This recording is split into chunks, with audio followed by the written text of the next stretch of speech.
Hi, welcome to Rama Telugu కథలు.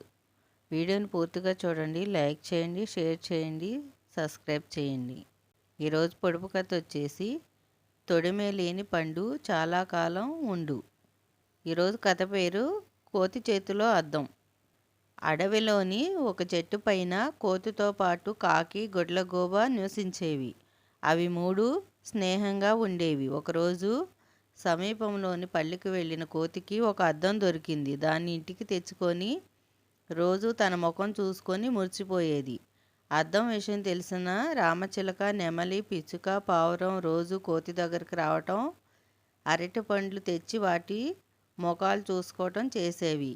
అది గమనించిన కాకి, గుడ్లగూబ, మిత్రమా, పదే పదే అద్దంలో నీ మొహం చూసుకుంటూ మురిసిపోతున్నావు.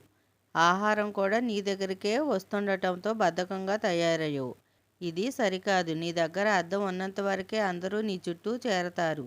అది లేకపోతే నిన్నెవరూ పట్టించుకోరని హితవు చెప్పాయి.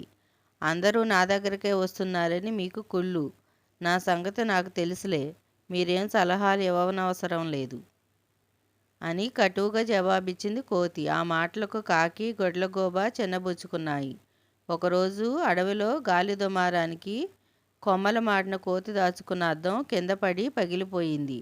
అది చూసిన కోతి బోరున ఏడ్చింది. కోతి దగ్గర అద్దం లేదన్న విషయం తెలుసుకున్న పక్షులు క్రమంగా దాని దగ్గరకు రావటం మానేశాయి. అరటి పండు తెచ్చివ్వటం ఆగిపోయింది. ఆ దిగులుతో కోతికి జబ్బు చేసింది. అయినా ఏ ఒక్క పక్షి పలకరించడానికి కూడా రాలేదు. అనారోగ్యంతో కోతి ఆహార సేకరణ కూడా వెళ్ళలేకపోయేది. కోతి బాధను చూసిన కాకి ఆహారంతో పాటు కుందేలను అడిగి మూలికలు తీసుకొచ్చింది. రాత్రులు గుడ్లగూబే కోతి బాగోగులు చూసుకునసాగింది.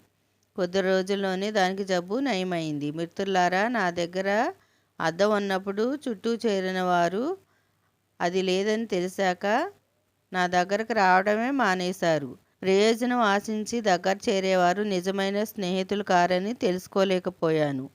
మీ మాటలను పెడచెవిన పెట్టాను. నన్ను మన్నించండి అంటూ కోతి క్షమాపణ కోరింది. ఈరోజు కథ ఇంతేనండి. పొడుపు కథకు ఆన్సర్ విభూది. మరో కథలో కలుద్దాం.